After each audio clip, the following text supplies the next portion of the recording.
时代的车主压力是蛮大的。这些压力主要来源于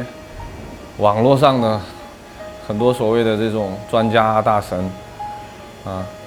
他们认为9代之后10代不能叫 EVO 了，因为它换了发动机，它换了波箱，它没有手动挡了，然后它也没有4G63了。但是我觉得喜欢这台车的人，你不是因为4G63吧，对不对？如果是这样的话，那你就干脆说我喜欢4G63就好了，你不要说我是一个 EVO 的粉丝，那么你就说我是一个4G63的粉丝。大部分的人不是因为4G63这台发动机才爱上这台车的，至少我不是。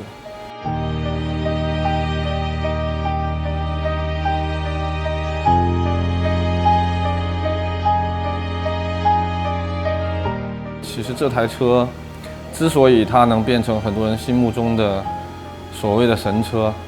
其实我挺反对这种说法的。我觉得没有什么神车不神车的，就是 EVO 这台车，它是一台很好开的车，性能也不错，但它不是一台很快的车。就这个时代来说，它真的不是一台快车了。所以大家也不要去太妖魔化它或者太神化它，它其实就是一台普普通通的，但是它能给你带来很多乐趣的一台车。它可以像一个老朋友一样，你没事的时候可以跟他讲讲故事，出去遛遛弯儿，就是这么一台车。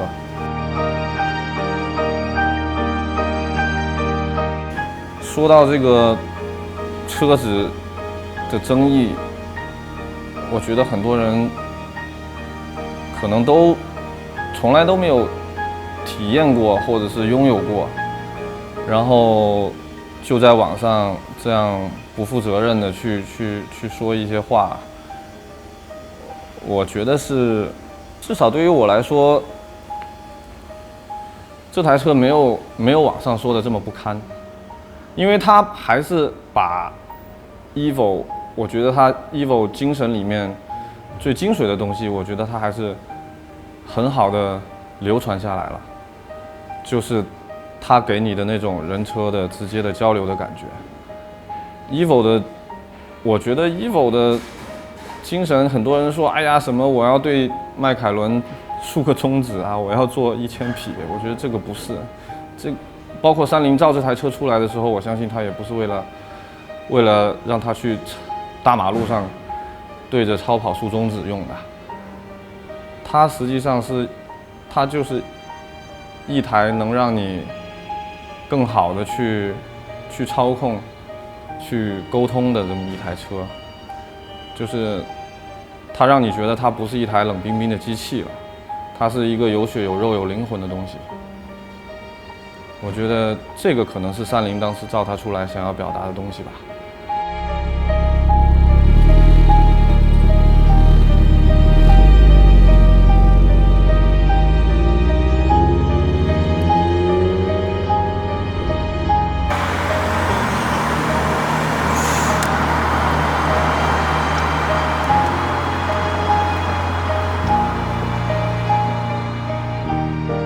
还有一个，但是也是很多人争议的地方，就是它的这套变速箱，10代用了 SST 的双离合手自一体，我觉得这个变速箱呢，其实它的好处就是把这台车的门槛拉低了，就是更友善，显得更友善。每一个人不管你的驾驶基础如何，我觉得都更好上手了。它不会太挑人，男女老少啊，它都可以开。然后，但是我觉得这可能也是三菱的一个挺无奈或是挺心酸的地方吧，就是它一个这么有个性的车，然后为了市场，去妥协，然后所以造成很多人对这台车的这个非议就在这里了。然后不是手动挡的车就不纯粹了，但我觉得不能这么看。如果喜欢这台车的人，我觉得你就要接受它的一些变化。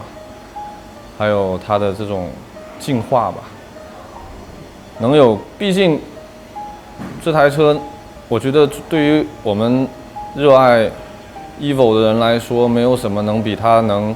更好的传承下去还要重要的。至于你是用4G63也好，还是4B11也好，你是手动挡也好，还是自动挡也好，我觉得其实当你有一天真正的失去这台车的时候，你会发现这些问题不是那么重要了。最重要的是它还在，这个才是最重要的。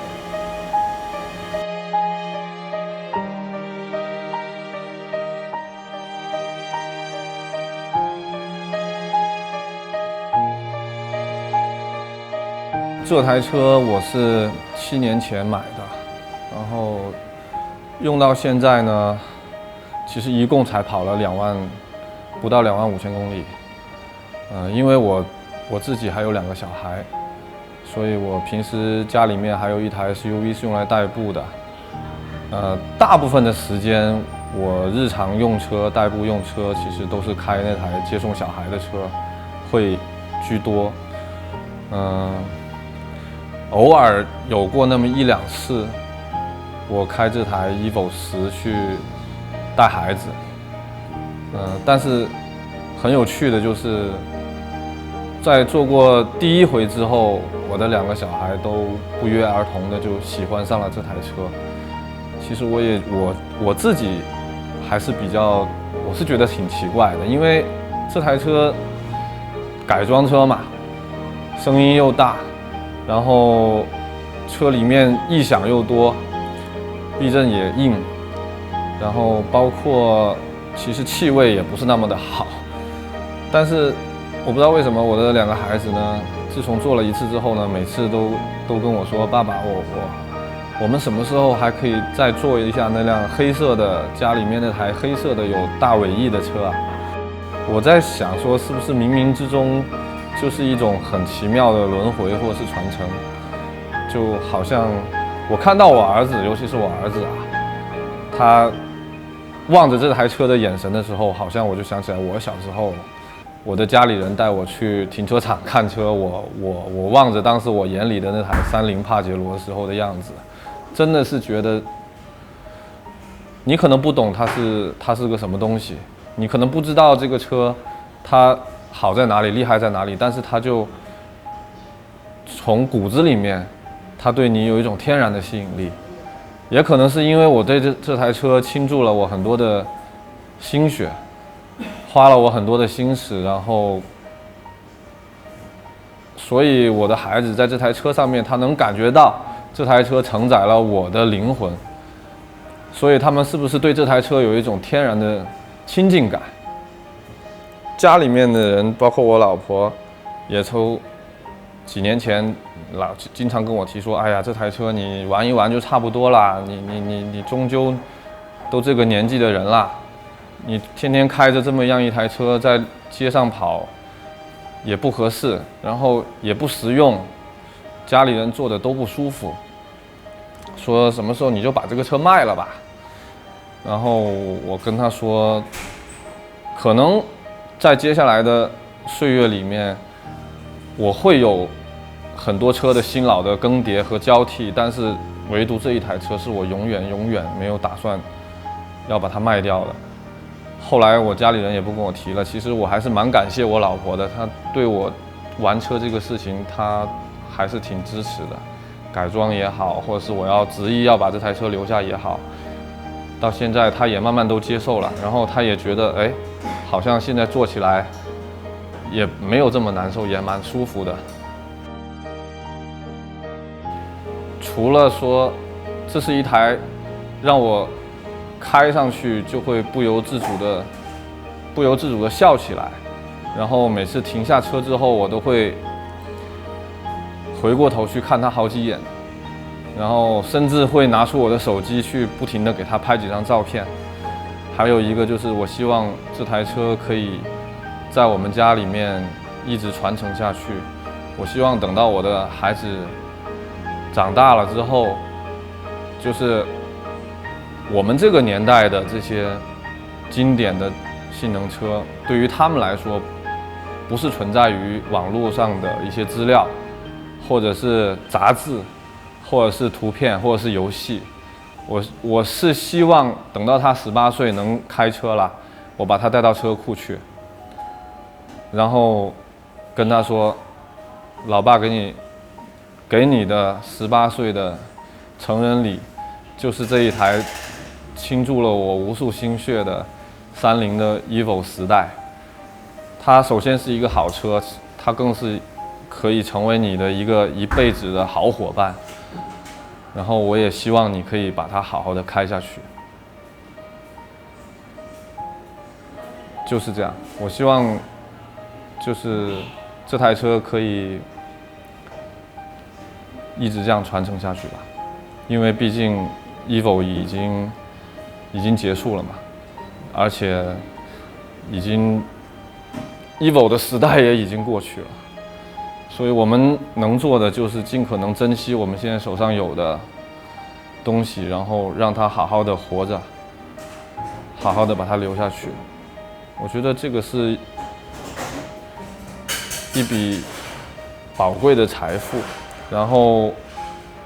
也是我以后